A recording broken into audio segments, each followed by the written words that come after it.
very warm welcome, thank you.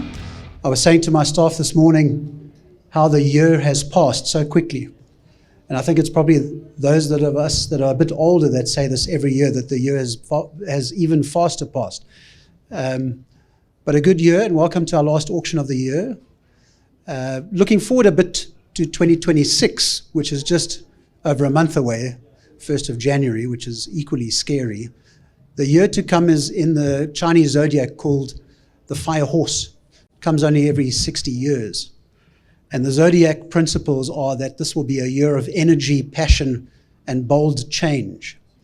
So I'm certainly looking forward to 2026. Let it be a good year for us all. However, we're going to close today with a very energetic, passionate, and exciting auction.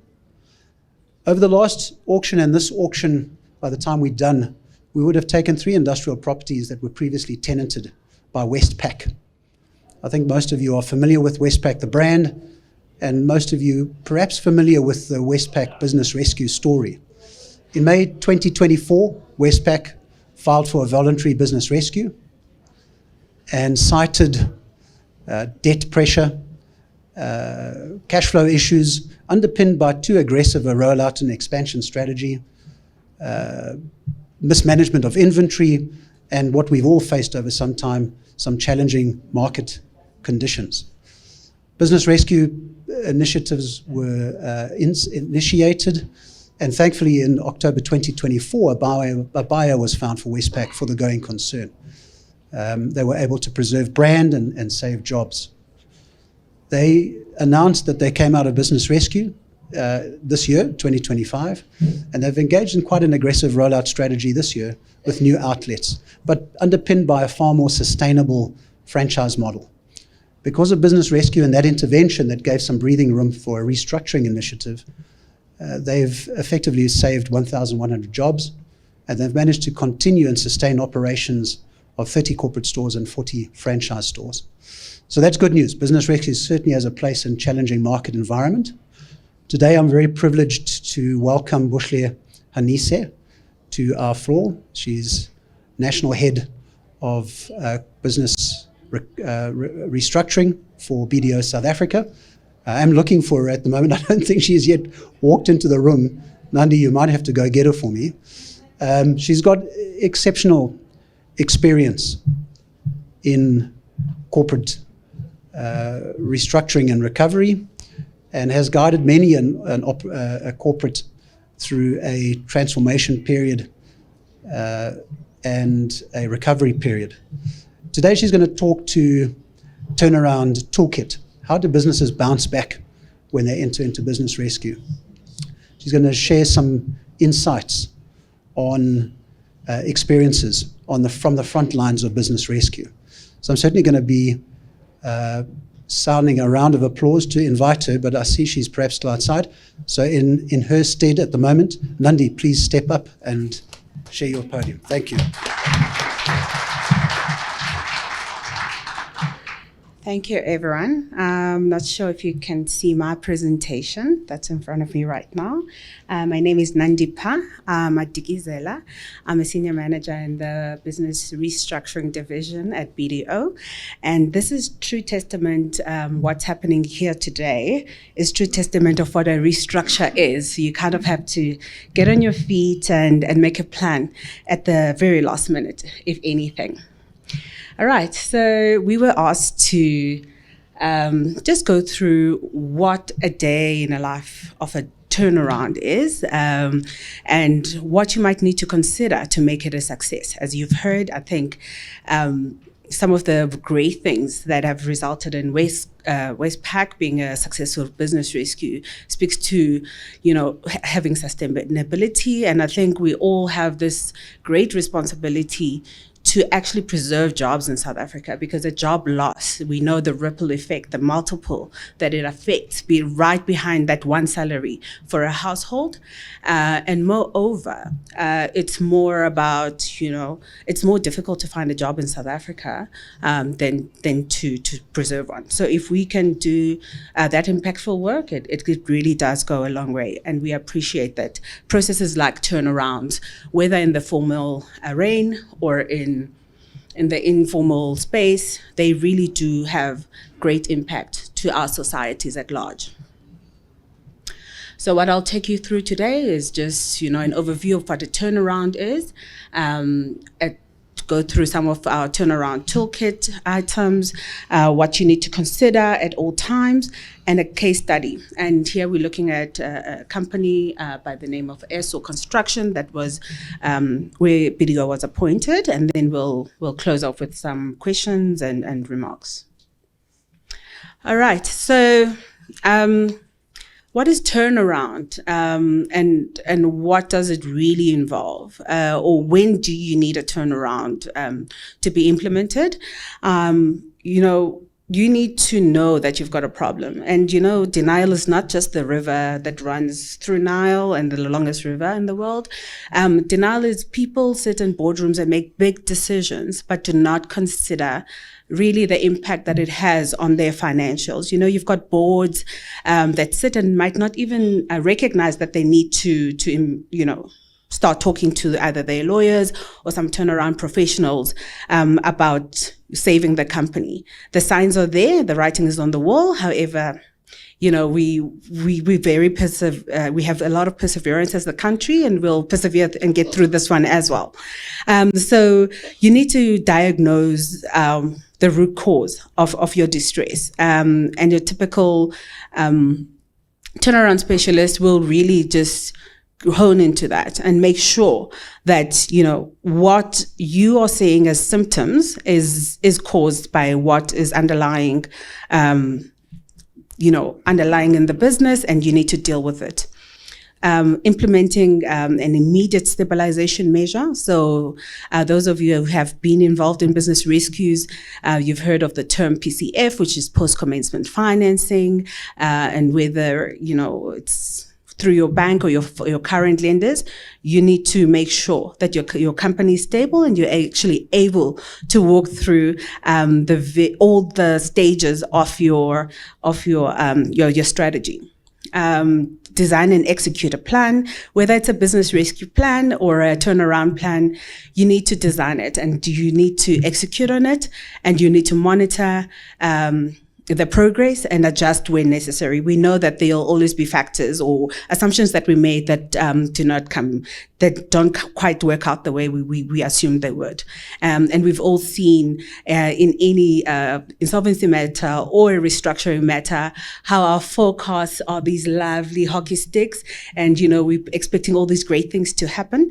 So that's why you need to monitor and adjust and obviously communicate these outcomes. All right, so this just speaks to what I've alluded to. So it's what would I do in my first day on a job? I would make sure that I understand exactly what the root cause is. I would do my stakeholder mapping. So I need to understand who my stakeholders are, how important they are to the business, and how I'm going to manage them. Because in doing that, I need to almost have a communication strategy with the different kind of stakeholders.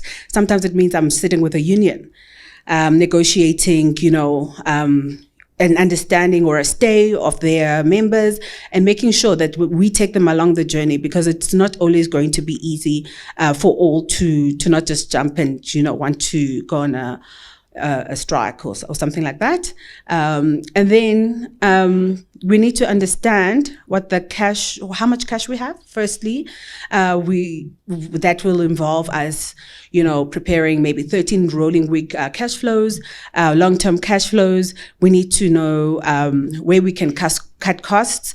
Are we sitting with execs with a bit of high salaries? Are we chopping bonuses in that year? And if it's around Black Friday like it is now, you might have issues, but those are the hard decisions you have to sit around a boardroom and make sometimes. It's looking at the cost factor and whether you've got the cash to continue trading, or whether you need to go borrow some very expensive money from PCF lenders or other lenders in the market that are willing to support you through the process.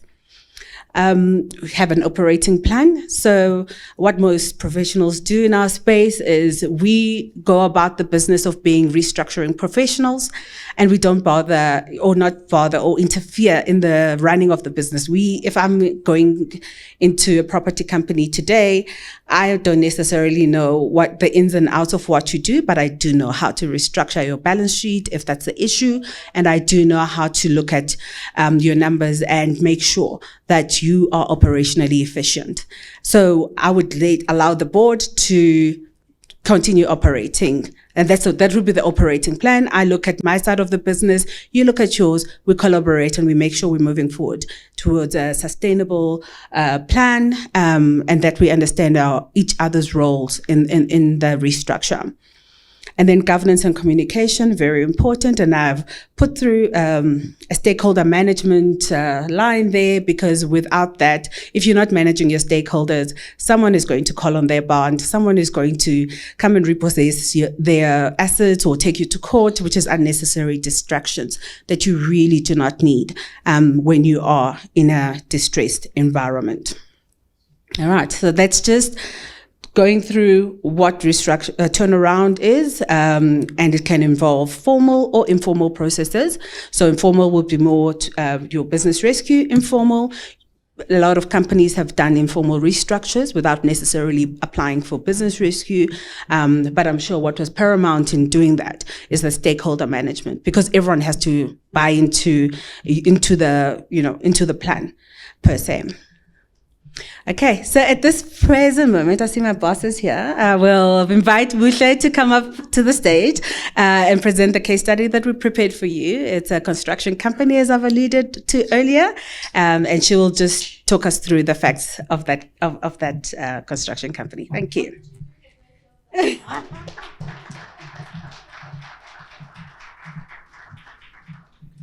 know, when you delegate and they delegate up. All right, guys. What a lovely room of restructuring specialists, auctioneers. Who's in the room, Greg? I don't want to bore them. A lot of? Okay, investors. All right. My name is Buhle Hanise. I am a chartered accountant, so that's why I don't know nothing about auctioning and nothing. I'm a debit credit person. I come from BDO, as Nandi said. So we thought we would share a case that my team actually worked on called ISO Construction. And funny enough, I was hoping that ISO Construction now is listed, because when I was looking at their website, I wanted to check how their numbers are looking like after we did all what we did. So as Nandi said, sometimes we do formal restructurings, and that would entail going into business rescue.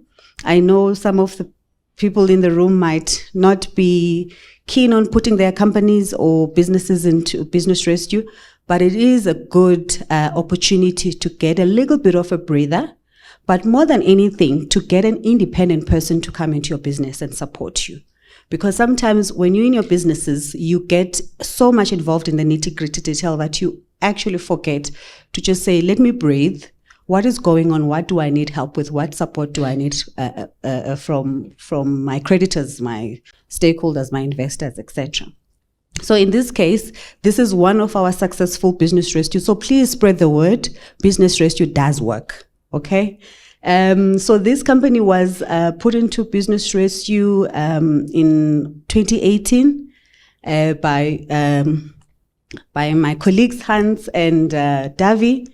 And this company was obviously struggling. As you guys know, construction is still going through the most even today. I'm sure you guys listen to the news and you know very well what's been happening. But I think what was important here was also the timing and how quickly we turned things around for the business. Where do I press, Nandi? All right, cool. So the case study was mainly what Nandi had outlined. You have to diagnose what's going on within the business. As you know, we are called ER specialist, emergency room specialist. So if a person comes into your office and they say they're struggling, you need to find out exactly what the problem is, because you can't help a company that you don't know what their issues are. So in this case, there were significant losses that they incurred in the previous 2 years, and they were obviously over indebted, and they were struggling to repay their creditors, and also they were struggling to get more funding. And one of the biggest things about going into business rescue is that there's an opportunity to provide what we call post-commencement funding. And the ranking of that is usually way better than if you don't provide the company with more funding. And I know I used to be a funder. I used to be at the IDC. I used to be at Nedbank. I used to be at Standard Bank. And I was in credit in both Standard Bank and Nedbank. And it used to be difficult for us to provide more funding in a distressed environment. But what was important for our business rescue practitioners in this case, they had to project to the stakeholders, especially the creditors, that there is a business case, that they can actually turn around construction. So they implemented immediate stabilization measures by, disposing of non-core assets. I know saying disposal of non-core assets is usually sounds funny because you're worried you're going to be, losing a lot of employees. But I do believe there is a way that you can actually get rid of non-core assets, but actually incorporate some of the employees within the main core business of the company. Also, we expedited the completion of some of the legal losses that were there. They changed the strategy to focus more on what they specialize in, profitable water, sanitation, and development contracts, and they negotiated terms with some of their major suppliers. And I think as a business person, you guys know your working capital cycle and your processes are very important. So that was also good. And also they negotiated disposing of some of the vacant land that they had, and also the payment terms with their shareholders. And that one, the last one, is usually the easiest. I think it should have been actually number one, because these are your own people. They need to just wait a bit before they give a company more stress. And then, so part of the execution of the plan, the RPs published the business rescue plan in 2019, and obviously it does come with the territory. There will always be amendments. There will always be somebody who says their claim is not correct or anything, but the process does allow for those amendments to be done. The business rescue also plan provided for secured and also excluded creditors that will remain and will also rely on some of the security that was already there in the business. And also some of the proceeds from the proceeds of the certain group loans against those properties, they actually made an exception and put 5 million aside to award them to creditors, especially those that were provided PCF, as I said earlier, post-commencement finance. And then trade creditors and contractors were also benefited from the collection of the group company loans. So I won't bore you with some of the nitty-gritty, how much was paid and all of that. But all I want to say is that by this time in 2025, Izo Construction has been cited as one of the top 10 construction companies in South Africa.